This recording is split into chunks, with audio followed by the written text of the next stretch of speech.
فرمانے آخری نبی صلی اللہ علیہ وآلہ وسلم ہے، جو مجھ پر ایک بار درود پڑھتا ہے اللہ پاک اس کے لیے ایک قرات اجر لکھتا ہے، اور ایک قرات احد پہاڑ جتنا ہے۔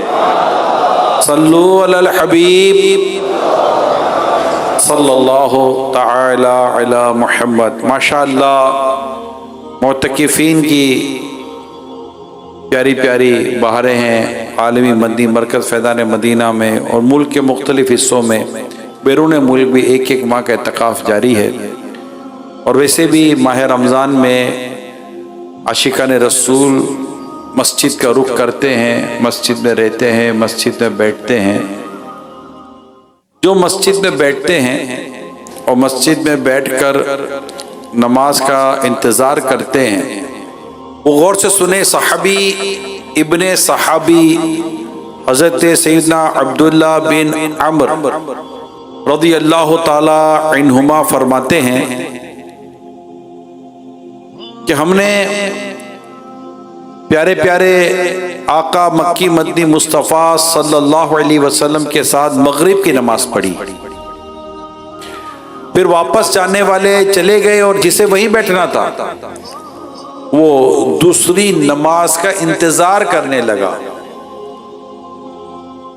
پھر رسول اللہ صلی اللہ علیہ وسلم اس قدر جلدی سے تشریف لائے کہ آپ کا سانس پھول رہا تھا، اور ارشاد فرمایا تمہیں خوشخبری ہو، تمہارے رب کریم نے آسمانوں کے دروازوں میں سے ایک دروازہ کھول دیا ہے، اور فرشتوں کے پاس تم پر فخر کرتے ہوئے فرما رہا ہے کہ میرے ان بندوں کو دیکھو جنہوں نے ایک فرض ادا کر لیا اور دوسرے کے انتظار میں ہیں۔ یہ ابن ماجہ کی حدیث ہے۔ یعنی کتنے خوش قسمت ہیں وہ لوگ جو ایک نماز کے بعد دوسری نماز کا انتظار کر رہے ہوتے ہیں کہ اللہ پاک فرشتوں کے پاس ان خوش نصیبوں کے اس عمل پر فخر فرماتا ہے کہ دیکھو میرے ان بندوں کو جو ایک نماز کے بعد دوسری نماز کا انتظار کر رہے ہیں۔ خوش نصیب ہیں وہ شخص، واقعی خوش نصیب ہیں۔ اور معتکفین کے لیے یہ بہت ہی قابل ذکر بات ہے کہ اگر وہ اس کو پیش نظر رکھیں تو وہ اس عادت کو روزانہ پا تو سکتے ہیں، عصر سے مغرب، اور کئی ایسے ہوتے ہیں جو مغرب سے عشاء، تو یہ کر سکتے ہیں۔ اور جو معتکف نہیں ہے وہ بھی ماہ رمضان میں چاہیں تو یہ سعادت پا سکتے ہو، پھر اسے سال بھر میں مختلف مواقع پر کنٹینیو کر سکتے ہیں۔ جیسا کہ بعض ممالک میں میں نے خود میں جانتا ہوں کہ وہ عصر پڑھنے آتے ہیں تو پھر عشاء پڑھ کے جاتے ہیں، عصر سے مغرب اور مغرب سے عشاء۔ یہ بعض ملکوں کی بات کر رہا ہوں میں۔ تھوڑی دور مسجدیں بھی ہوتی ہیں تو وہ بھی نہیں جاتے واپس، ابھی ان کو نماز کا، مسجد میں نماز پڑھنے کا جذبہ ہوتا ہے کہ ہمیں مسجد میں نماز پڑھنی ہے، ورنہ گھر میں تو وہ بھی نماز پڑھ سکتے ہیں۔ ایسا تھوڑی کہ وہ گھر میں نماز نہیں پڑھ سکتے، باہر ملکوں میں تو میں نے گھروں میں مسجد بیت دیکھی ہیں، لوگوں نے گھروں میں مسجد بنائی ہیں، کیونکہ بہت دور دور مسجدیں ہوتی ہیں، 10 15 کلومیٹر، 5 6 کلومیٹر اور اس سے زیادہ کلومیٹر کے فاصلے پر مسجدیں ہوتی ہیں وہاں پر۔ ہماری طرح تھوڑی کہ گلی چھوڑو تو دوسری گلی کے اندر آپ کو مسجد مل جاتی ہے۔ ہم تو قدردان نہیں ہیں، یقین مانے قدردان نہیں ہیں۔ ان کو پوچھو مسجد کی قدر کیا ہوتی ہے۔ تو یوں مسجد کیا وہ ہوتے ہیں عصر مغرب عشاء پڑھ کے پھر یہ ان کی واپسی ہوتی ہے۔ اللہ پاک ہمیں مسجد میں بیٹھنے کا شوق دے، مسجد میں بیٹھنے کا ذوق دے۔ میں تو درخواست کروں گا خدا را مسجد کا رخ کریں، مسجد میں جائیں، تراویح پڑھیں، نمازیں پڑھیں، عبادت کریں۔ بالخصوص تراویح کے طور پر تمہیں مجھے یہ ایسے اطلاعات ہیں کہ لوگ تراویحوں سے دور ہوتے ہیں، جیسے یہ سال نہیں ہے، یہ ہر سال کا درد ہے کہ لوگ تراویحوں سے دور ہوتے چلے جاتے ہیں۔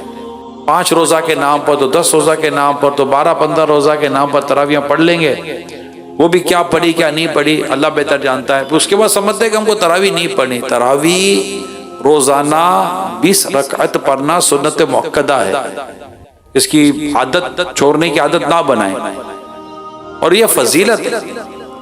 اس کے فضائل کا کون انکار کرے گا؟ اس کی اہمیت کا کون انکار کرے گا؟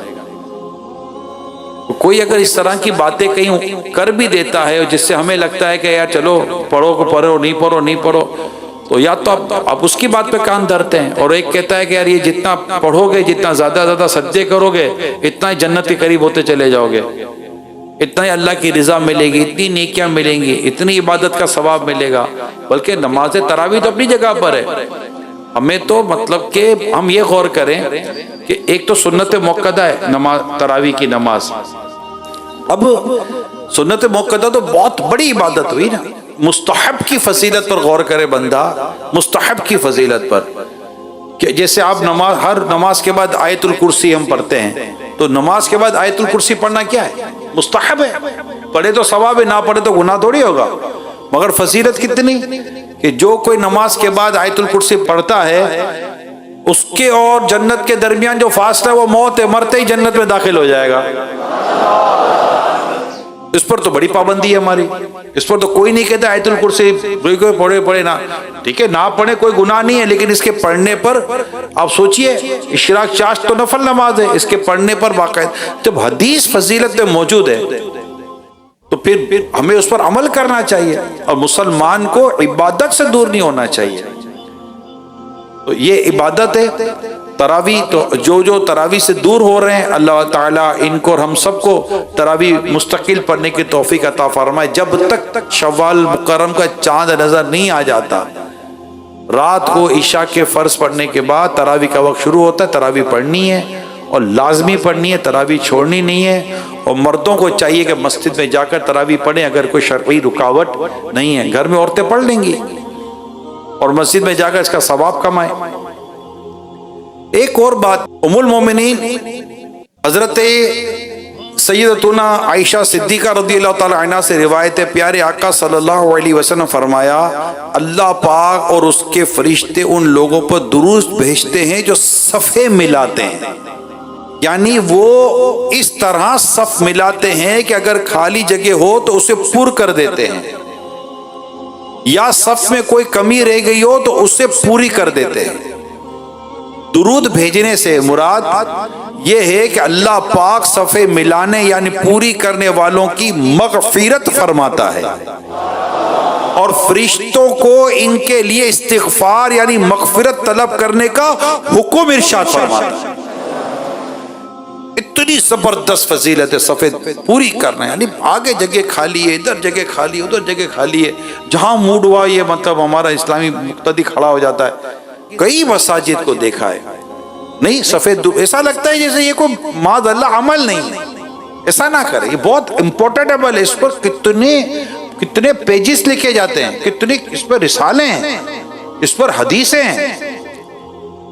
پیارے آقا صلی اللہ علیہ وسلم نے فرمایا، اس قدم سے بڑھ کر کسی قدم کا ثواب نہیں جو اس لیے چلا کہ صف کی کشادگی یعنی گیپ بند کرے، اس قدم کو فضیلت حاصل ہے جو چلتا ہے کہ یار ادھر گیپ ہے، جگہ باقی ہے، اب کیا کرتے ہیں، یہ پیچھے کھڑے ہو گئے یوں دیکھتے ہیں، ارے بھیا نہیں نظر آئے گا یار، کونا میں جگہ تقریباً مساجد میں خالی ہوتی ہیں، آج بالکل چھوٹی مساجد ہوتی ہیں جن میں صف ہی 10-12 لوگوں کی بنی ہوئی ہوتی ہے، تو اس میں تو چلو اندر میں داخل ہوتے نظر آ جاتا ہے۔ اللہ کرے ہم صف پوری کرنے والے بنے۔ ایک اور حدیث پاک سنیے، جو صف کی کشادگی بند کرے اس کی مغفرت ہو جائے گی۔ ایک اور حدیث سنیے، جو صف کی کشادگی یعنی خالی جگہ بند کرے گا، اللہ پاک اس کا ایک درجہ بلند فرمائے گا اور اس کے لیے جنت میں گھر بنائے گا۔ کیا بات ہے یار، وہ تو نہایت سستا سودا بیچ رہے ہیں جنت کا، ہم مفلس کیا مول چکائیں، اپنا ہاتھ ہی خالی، مزاج ہی نہیں ہے، اللہ کی پناہ مزاج ہی نہیں بنتا، طبیعت ہی نہیں بنتی۔ اتنے مطلب کہ ایسے عمل پر مطلب ایک عمل تو ہے نا، ایسا عمل سے مراد ہے کہ ایک عمل تو کہ چل کے جانا ہے، جگہ پور کرنی ہے، کوئی 4 شہر تو پار نہیں کرنے یار۔ اور اس پر بھی آپ دیکھیے کہ جنت کی بشارت دی جا رہی ہے۔ واہ، نبی پاک صلی اللہ تعالی علیہ وسلم صفوں کی درستی کے تعلق سے آپ کا انداز مبارک اور آپ کا عمل مبارک غور سے سنیے۔ حضرت سیدہ بارہ بن عازب رضی اللہ تعالیٰ عنہ سے روایت ہے، پیارے آقا صلی اللہ علیہ وسلم صف کے ایک کنارے سے دوسرے کنارے تک جاتے، صف کے ایک کنارے سے دوسرے کنارے تک جاتے اور ہمارے کندھے یا سینے پر ہاتھ پھیرتے فرماتے مختلف کھڑے نہ ہو کہ تمہارے دل مختلف ہو جائیں گے۔ حضرت سیدنا علامہ حافظ ابن جوزی رحمۃ اللہ تعالیٰ علیہ لکھتے ہیں، حدیث کا معنی یہ ہے کہ جب تم ظاہر میں مختلف ہوگے تو سزا کے طور پر تمہارے دلوں میں اختلاف ڈال دیا جائے گا۔ یہ مراد بھی ہو سکتی ہے کہ تم اپنے ظاہر کو مختلف نہ کرو، کیونکہ ظاہر اختلاف تمہارے باطنی اختلاف کی دلیل ہے۔ حضرت نعمان بن بشیر رضی اللہ تعالیٰ عنہ فرماتے ہیں، اللہ پاک کے آخری نبی صلی اللہ علیہ وسلم ہماری صفیں سیدھی فرمایا کرتے تھے۔ ایک دن آپ علیہ السلام نے ایک آدمی کا سینہ آگے کو بڑھا ہوا دیکھا، بڑھا ہوا سینہ آگے کی طرف بڑھا ہوا تھا، تو بڑھا ہوا دیکھ کے ارشاد فرمایا تمہیں لازماً اپنی صفیں سیدھی رکھنی ہوں گی، ورنہ ڈر ہے کہ کہیں اللہ پاک تمہارے وجود یعنی چہروں یا ذاتوں کو نہ بگاڑ دے۔ حضرت مفتی احمد یار خان رحمۃ اللہ تعالیٰ علیہ فرماتے ہیں، یعنی اگر تمہاری نماز کی صفیں ٹیڑھی رہیں تو تم میں آپس میں اختلاف اور جھگڑے پیدا ہو جائیں گے، شرادہ بکھر جائے گا، یا تمہارے دل ٹیڑھے ہو جائیں گے کہ ان میں سوز و گدا، درد، خشوع خضوع نہ رہے گا، یا اندیشہ ہے کہ تمہاری صورتیں مسخ ہو جائیں گی یعنی بگڑ جائیں گی، جیسے گزشتہ قوموں پر عذاب آئے تھے۔ یہاں وجہن یا با معنی ذات ہے یا با معنی چہرہ، خیال لے کہ عام مسخ یعنی پوری قوم کی صورتیں بگڑ جانا وغیرہ ظاہری عذاب حضور علیہ السلام کی تشریف آوری سے بند ہو گئے، لیکن خاص مسخ یعنی کسی خاص شخص کا چہرہ بگڑنا وغیرہ اب بھی ہو سکتے ہیں۔ یعنی یہ ان کے لیے بھی میں نے روایت پڑھی تھی جو راتیں اپنی لہو و لعیب میں گانے، موسیقی، ناچنا گانا، شراب وغیرہ میں گزارتے ہیں، تو ان کے لیے بھی وعید ہے کہ ان کے چہرے مسخ کر دیے جائیں گے، بگاڑ دیے جائیں گے۔ اللہ پاک ہم سب کو عافیت عطا فرمائے اور اپنی صفیں درست رکھنے کی اللہ پاک ہمیں توفیق عطا فرمائے۔ حضرت ابو مسعود انصاری فرماتے ہیں، اس لیے آج تم میں بہت اختلاف ہے، یعنی تم لوگوں نے صفیں سیدھی کرنے کا اہتمام چھوڑ دیا، اس لیے تم میں آپس میں جھگڑے اور اختلاف پیدا ہو گئے۔ اب اس طرف کوئی ہماری توجہ دلائے تو ہماری توجہ بھی جائے، پھر صفیں درست کر کے ایک اچھے انداز سے صحیح وضو کر کے، سمجھ رہے نا، صحیح وضو کر کے صحیح تیاری کے ساتھ بندہ نماز پڑھے، صحیح پوری نماز پڑھے، اس کے پورے طریقے کے ساتھ نماز پڑھے، تو پیارے اسلام بھائیو نماز میں جو خشوع اور خضوع آتا ہے، نماز میں جو سوس ملتا ہے، جو نماز میں پڑھنے کا دل کرتا ہے، یہاں ہمارا نماز پڑھنے کا دل کرتا کتنا، جو پڑھتے میں ان کو کہہ رہا ہوں، ہمارا دل کرتا کتنا ہے، پڑھی اور نکل گئے، پڑھی اور نکل گئے۔ بلکہ تراویح میں تو بڑوں کی وکٹیں گر جاتی ہیں یار، بڑوں کی وکٹیں، یعنی میں معافی چاہتا ہوں ان نوجوانوں یا ان جوانوں اور تندرست لوگوں سے کہ جو ان بزرگوں سے سبق حاصل نہیں کرتے، کہ یہ تو نماز میں تراویح پوری پڑھ رہے ہوتے کھڑے ہو کر، اور یہ جوان تندرست بیٹھ کر باہر اپنے وقت کو پاس کر رہے ہوتے ہیں۔ ان بزرگوں کو دیکھ کر بھی ان کو وہ سبق نہیں ملتا کہ یار یہ بزرگ 55 60 70 سال کے بزرگ، جن میں بعدوں کا کمریں ٹیڑھی ہو جاتی ہیں، مگر یہ تمام نماز جماعت سے، تمام تراویح جماعت سے، تمام نمازیں پوری پڑھتے ہیں، بلکہ پہلی صف میں پڑھتے ہیں، اور یہ جوان بیٹا باہر گپے مار رہا ہوتا ہے، مسجد کے باہر چلے جاتے ہیں، پتہ نہیں کیا کیا کر رہے ہوتے ہیں، شرم نبی، خوف خدا، یہ بھی نہیں وہ بھی نہیں، ہو کیا گیا ہم لوگوں کو یار۔ گھر کا بھی، عورتوں کا بھی ایسا ہی عجیب و غریب حال ہوتا ہے، نماز کا وقت شروع ہو جاتا ہے، چلا کے تھک جاتے ہوں گے گھر میں جو نمازی ہوتے ہیں، ارے پڑھ لو، پڑھ لو، ارے پڑھو نا، پڑھ کیا رہے ہیں، اگلا آپ کا فرض آپ کو یاد دلا رہا ہے، اس کو شکریہ ادا کرو۔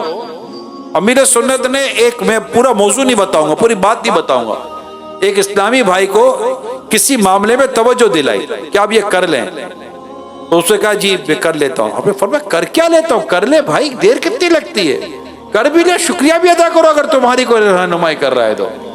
اگر آپ کو کہتا ہے بھائی نماز پڑھ لے، جی پڑھ رہا ہوں، ارے بھائی پڑھ لو نا. ایسے کون سے کام میں لگے ہوئے ہو کہ آپ کو بار بار کہنا پڑتا ہے؟ ہاں ایک کام حضرت امام ابو یوسف لگے ہوئے تھے، ہمارے استاد صاحب ہمیں فرماتے تھے. حضرت امام ابو یوسف رحمۃ اللہ تعالی علیہ کتابوں کے مطالعے میں، فقہ پڑھنے میں، دیگر کتابیں پڑھنے میں اتنے مصروف ہوتے کہ ماں بار بار کہتی کپڑے بدل لے، ماں بدلتا ہوں، کپڑے بدل لے، ماں بدلتا ہوں، کپڑے بدل لے، ماں بدلتا ہوں. ماں کپڑے ڈال کے چلی جاتی کہ جب فرصت ملے تو بدل لینا. مگر یہ کس چیز میں مصروف تھے؟ آج خود عبادت میں مصروف تھے، نیکی کے کام میں مصروف تھے. یا ہمیں مطلب کہ ہلانا پڑتا ہے یار. کمال کی بات ہے بھائی، پڑھ لو، پڑھ رہا ہوں، پڑھ لو، اٹھ جاؤ، جماعت کا وقت، اٹھ رہا ہوں، اٹھ جاؤ نا بھیا. کرین منگوائیں، لفٹر منگائیں اٹھانے کے لیے. بھیا کر کیا رہے ہو؟ اٹھ رہا ہوں. ارے بھائی اٹھو، فون کر دے امام صاحب کو، امام صاحب ذرا 5 منٹ رک جائیے گا، حضرت لیٹے ہوئے ہیں، ابھی انگڑائی لیں گے، یہ پھر سیدھے ہوں گے، پھر کھڑے ہوں گے، پھر خراما ٹہلتے ہوئے استنجا وضو کریں گے. امام صاحب ذرا ٹھہریے گا، ان کو واٹس اپ کر دیجئے، میسج کر دیجئے، سر جب آپ مسجد کے بعد داخل ہونے والوں 1 منٹ پہلے کہہ دیجئے گا تو ہم اقامت کہیں گے تاکہ آپ کو پوری جماعت مل جائے. عجیب حالت ہے یہ ہماری. جو میں کہہ رہا ہوں یہ کرنے والے، ایسا تو کوئی بھی امام صاحب نہیں کرے گا، چوٹ کہہ رہا ہوں، مگر یہ صاحب موجود ہوتے ہیں، ہمارے گرد موجود ہوتے ہیں. اٹھ جاؤ، اٹھ رہا ہوں، نہیں اٹھتے. ارے نماز آپ کی ہے، فرض آپ کا ہے، جماعت جا رہی ہے، جماعت تو جماعت تکبیر ہو رہا ہے. اچھا بعض لوگ تو وضو خانے میں بیٹھ کے جناب وہ لگے ہوئے، یہ ادھر، یہ ادھر، یہ ادھر. ارے بھیا اقامت ہو گئی ہے، تکبیر اولیٰ لینی ہے. اپنے بدن، اعضائے بدن سے وضو کے قطرے نہ کرے، اتنا اہتمام کرے اور سیدھا مسجد میں جائیں، وقار کے ساتھ پہنچے تاکہ تکبیر اولیٰ ملے. بیٹھے ہوئے اور سناؤ. ارے بھائی کیا سنا ہے؟ سنو گے؟ سناؤ، میری سنو. چلو سنانے کے لیے ہم بیٹھے ہوئے ہیں، اس کو وضو خانے اور سناؤ. کیا سنا ہے وہ بھیا؟ وضو خانے کو سننے کا، وضو خانے کا سنانے کے لیے وضو کرو، جاؤ مسجد میں، اللہ کا نام لو، عبادت کرو، تکبیر اولیٰ پہلی سب حاصل کرو، اللہ پاک کو یاد کرو. جی آپ سمجھ رہے ہیں میں جو کہنا چاہ رہا ہوں؟ یہ سب ہمیں ایک تعداد ہے جس کی طبیعت ہے، کوئی غور بھی نہیں ہے، کوئی خوض بھی نہیں ہے. ارے بھائی وقار کے ساتھ آئیں. ہائے ہائے، جیسے اللہ کے نیک بندوں نے نماز پڑھی ہے نا، اللہ وہ نمازیں ہمیں عطا کر دے یار. جو اللہ کے نیک بندوں نے نمازیں پڑھی ہیں، میں آپ کو بتاؤں کیسی نمازیں تھیں. اللہ اللہ، بڑے زبر تابعی بزرگ گزرے ہیں. حضرت سیدنا مسروق رحمت اللہ تعالی علیہ جب نماز کے لیے کھڑے ہوتے نا تو یوں معلوم ہوتا گویا گوشہ نشین یعنی سب سے لا تعلق ہے، اور اپنے اہل خانہ سے فرماتے اپنی تمام حاجتیں میرے نماز شروع کرنے سے پہلے ہی بیان کر دو، ابھی سن لو، پھر نماز پڑھنی ہوتی. حضرت سیدنا ابراہیم بن محمد بن منتشر رحمت اللہ تعالی علیہ بیان کرتے حضرت سیدنا مسروق علیہ رحمہ اپنے اہل خانہ کے درمیان پردہ لٹکا لیتے اور نماز میں مشغول ہو کر گھر والوں اور دنیا سے کنارہ کش یعنی الگ تھلگ ہو جاتے، ایسی نماز پڑھا کرتے تھے. ان کی عبادتیں تو دیکھیں. اللہ اللہ اللہ اللہ. تابعی بزرگ حضرت مجاہد علیہ رحمہ فرماتے ہیں، ایسے مروی ہے کہ حضرت سیدنا عبداللہ بن زبیر رضی اللہ تعالیٰ عنہ نماز میں کھڑے ہوتے تو یوں لگتا جیسے کوئی لکڑی ہے، اور یہ بات آپ کے نماز میں خشوع خضوع کی وجہ سے ہوا کہی جاتی تھی، اور ایسے جم کر کھڑے ہو جاتے تھے. نماز ایسی عبادت کے ساتھ پڑھتے تھے، ایسی عبادت تھی نماز، ان کی نماز ایسی ہوا کرتی تھی. اللہ پاک ہمیں نصیب کرے، اللہ پاک ہمیں عبادت کا یہ جذبہ نصیب کرے اور ہم خشوع و خضوع کے ساتھ نمازیں پڑھنے والے بن جائیں. ہائے ہائے.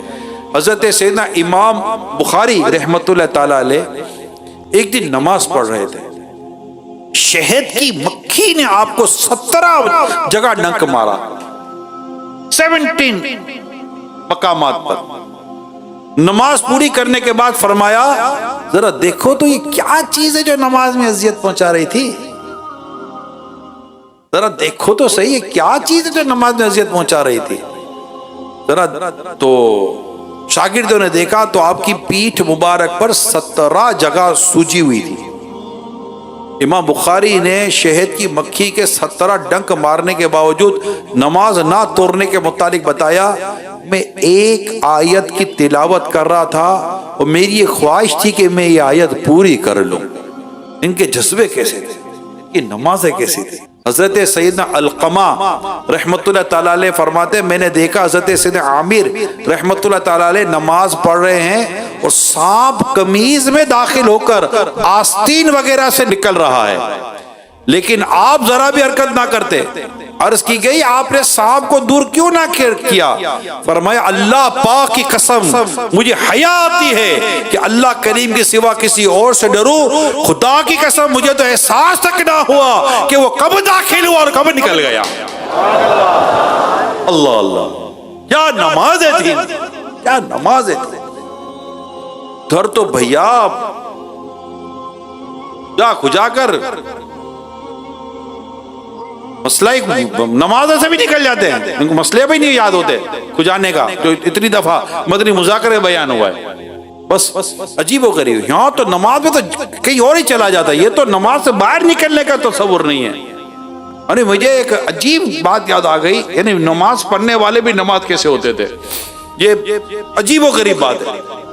ایک شخص کی دکان کریانے کی دکان تھی، مسجد کے ساتھ تھی. اس کی کبھی عشاء کی جماعت نہ جائے، جماعت عشاء کی جماعت نہ جائے. اب کریانے کی دکان آپ کو پتہ ہے یار، چھٹانگ دو چھٹانگ، پاؤ دو پاؤ، یہ وہ کیش ادھار چلتا تھا. ایک دن اس بندے کی عشاء چلی گئی، جماعت چلی گئی. اب یہ بیچارہ افسوس کر کے بیٹھا ہوا ہے، اب کیا ہوگا. لوگوں نے کہا یار کتنا احساس ہے اس آدمی کو، عشاء کی جماعت چلی گئی. اس سے لوگوں نے جیسے کہا یار آپ کا افسوس، آپ کو اتنا افسوس ہو رہا ہے آپ کی عشاء کی جماعت چلے گی. بولا یار جماعت جانے کا افسوس نہیں ہو رہا ہے، نماز کے اندر سارا حساب ہو جاتا تھا، حساب کب کروں گا میں. اب یہ قوم ہے، بولنا ہے کچھ. یہ لکھا ہے یار ایسے ایسے لوگ ہیں مسجد تک میں داخل نہیں ہوتے یار، مسجد تک میں داخل نہیں ہوتے. یہ بھی ہمارے بزرگوں نے کتابوں میں لکھا، ایسے ایسے ہیں. ایک دیہاتی آدمی تھا تو امام صاحب مسجد میں بیان کی تقریر کر رہے تھے، تو وہ دیہاتی آدمی لے کے جا رہا ہوگا اپنا بیل، تو بیل اس کو ہاتھ چھوڑا کے مسجد میں گھس گیا. اب امام صاحب تھے، تقریر کے دوران بیل آ گیا مسجد کے اندر. امام صاحب نے بھی غصہ جلال دکھا دیا، کیسے لوگ ہیں، بیل مسجد میں آ گیا دیکھتے نہیں ہے. تو بیل والا اندر آیا، بیل کو پکڑ کے باہر جا رہا تھا. امام صاحب کو بولا امام صاحب کیوں ناراض ہو، تو کبھی ہم کو دیکھا ہے اندر میں. ارے یہ چوٹ کرنے کے لیے، یعنی مسجد میں نہیں آنا یار. آئیں گے مسجد کے گیٹ کے اندر، باتھ روم میں جائیں گے، استنجا کریں گے، چلے جائیں گے. ارے اللہ کے بندو مسجد میں آؤ، سجدہ کرو. یہ سر رب کے آگے جھکنا بند ہو گیا، دنیا کے آگے جھکتا پھر رہا ہے. اے مسلمانوں، جس دن اپنے تمام مسلمانوں نے سروں کو اللہ وحدہ لا شریک کے آگے صحیح معنی میں جھکا دیا اور اپنے رب کے حضور سجدے کیے، نمازیں پڑھی، اس رب کی عبادت کی، اللہ پاک نے چاہا تو یہ سر جو رب کے آگے جھک رہا اللہ کسی اور کے آگے جھکنے نہ دے گا. نمازوں سے غفلت، عبادت سے غفلت، تراویح سے غفلت، مسجد میں آنے سے غفلت. مسجد اللہ، میرے آقا صلی اللہ علیہ وسلم جب مدینہ منورہ تشریف لاتے ہیں تو مدینہ منورہ داخل ہونے سے پہلے قباء کے مقام پر آپ نے قیام فرمایا، اور سب سے پہلے آپ نے قباء کے مقام پر مسجد تعمیر کی جس کا نام مسجد قباء ہے. مسجد اللہ پاک بس ہمیں مسجد کی محبت دے دے یار. ماہ رمضان میں بھی اگر ہم مسجد کی محبت نہیں پائیں گے تو کب پائیں گے یار. آؤ میرے پیارے، مسجد میں آؤ، بیٹھو مسجد میں، عبادت کرو، تلاوت کرو، سکون مسجد میں. حدیث پاک میں زمین کا سب سے بہترین ٹکڑا مسجد، زمین کا سب سے بدترین ٹکڑا بازار ہے. رمضان کی طاق راتیں آنے والی ہے، آخری عشرہ آنے والا ہے. صحابہ بدر، حضرت عائشہ صدیقہ رضی اللہ تعالی عنہ کی تاریخ، پھر اس کے بعد فتح مکہ، اس کے بعد 21 رمضان مولا علی رضی اللہ تعالی عنہ، اور اس کے بعد آپ دیکھیں 21 23 25 27 29 آخری عشرہ کیسا ہے. اور ہم مطلب کہ جو جانے والے اس کو چھوڑ دیں گے. ابھی تو مسجد میں اور قرار پر، یعنی دیکھیں شروع میں مسجد میں دل لگا، اب دل نہیں لگ رہا. تو کیا دل لگا؟ ہونا تو یہ چاہیے کہ جیسے جیسے دن گزرتے ہمارا مسجد میں دل زیادہ لگتا. عبادت میں دل زیادہ لگتا، عبادت میں زیادہ خشوع اور خضوع آتا ہمیں، لیکن ایسا ہو نہیں رہا۔